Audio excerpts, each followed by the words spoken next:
Film dimulai di Tokyo, Jepang saat Perang Dunia II sedang berlangsung. Mahito Maki, seorang anak laki-laki berusia 12 tahun, kehilangan ibunya dalam kebakaran besar yang terjadi di rumah sakit tempat ibunya bekerja. Mahito merasa sangat sedih dan kehilangan, serta mengalami trauma mendalam akibat tragedi ini.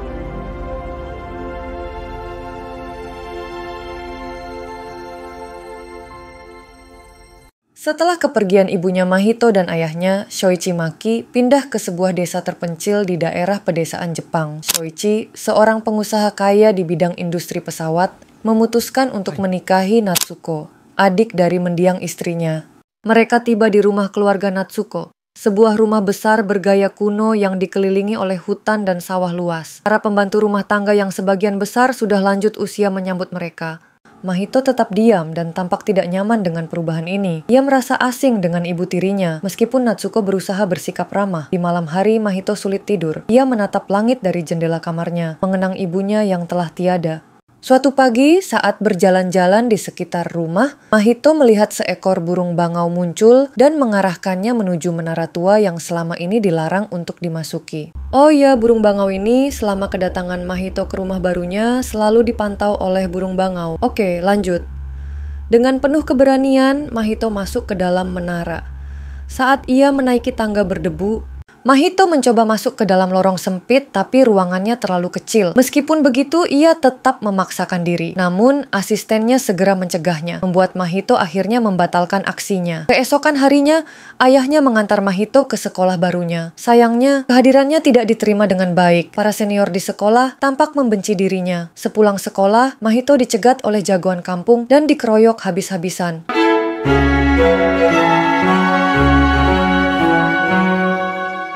Setelah semuanya selesai, alih-alih pulang dengan tenang, Mahito justru mengambil batu dan melukai dirinya sendiri. Entah apa alasannya, tindakan itu benar-benar membingungkan. Setibanya di rumah, ibu tirinya langsung mengobati luka-lukanya. Ketika ditanya, Mahito hanya mengaku bahwa ia terjatuh. Jujur, aku sendiri tidak mengerti kenapa dia melakukan hal itu. Ada-ada saja nih bocil. Oke, lanjut. Mahito terbangun dari tidurnya karena mendengar suara di atas atap. Rasa penasarannya membawanya keluar rumah. Dari kejauhan, ia melihat seekor burung bangau yang ternyata menjadi sumber suara itu. Mahito pun mengambil sebatang kayu, berniat mengusir burung tersebut. Namun, saat baru saja melangkah, tiba-tiba burung bangau itu menyerangnya. Omae wa nanimono da?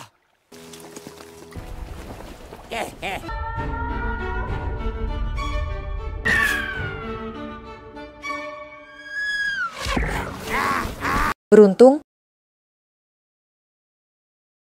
namun, ia pingsan dan ketika sadar, ia terkejut karena sudah berada di kamarnya. Bukannya beristirahat, Mahito justru berniat menyerang balik burung bangau itu. Namun, saat ia mengambil kayu, batang kayu tersebut patah dengan sendirinya. Nenek yang ada di dekatnya memberitahukan bahwa ibu tirinya sedang sakit.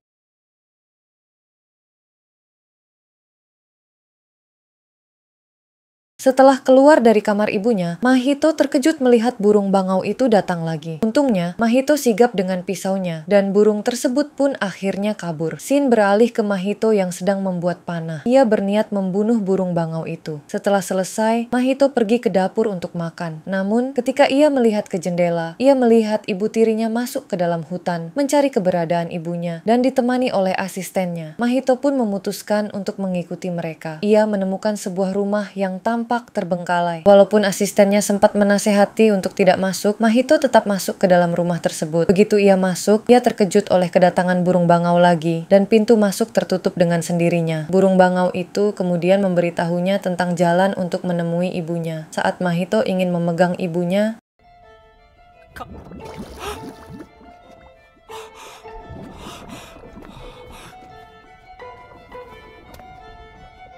tiba-tiba burung bangau itu menjelaskan bahwa ibunya terjebak di dunia fantasi. Tanpa disadari, Mahito pun ikut terperangkap dalam dunia yang sama. Ketika ia berusaha membunuh burung itu, tiba-tiba ia berpindah dimensi, masuk ke dunia fantasi yang penuh dengan kejutan.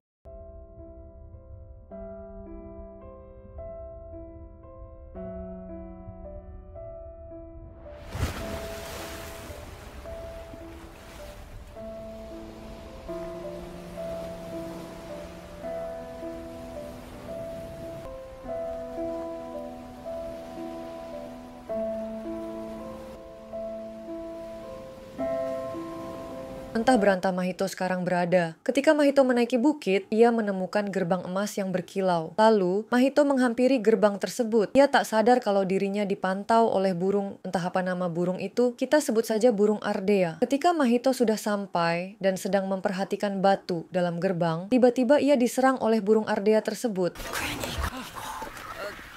Dan lagi-lagi, Mahito diselamatkan oleh seorang pria. Kita namai pria itu Ujang biar mudah diingat. Ujang langsung mengusir burung Ardea itu dengan kayu yang bisa mengeluarkan api. Akhirnya, Mahito terselamatkan. Ketika mereka ingin meninggalkan tempat tersebut, perahu Ujang terbawa angin dan Ujang pun berusaha untuk mengejarnya dan dibantu oleh Mahito. Beruntung, perahu tersebut bisa dikontrol dan Ujang mengajak Mahito ke tempat tinggalnya. Sebelum pulang, Ujang ingin mengambil burunya terlebih dahulu dan ia mendapatkan ikan yang sangat besar. Selesai dengan semua itu, mereka melanjutkan pulang. Di perjalanan, Mahito berpapasan dengan makhluk aneh. Mahito terkejut melihat sosok aneh di hadapannya. Siapa sebenarnya makhluk itu? Apakah ini ancaman atau justru petunjuk menuju ibunya? Semua jawabannya ada di part 2.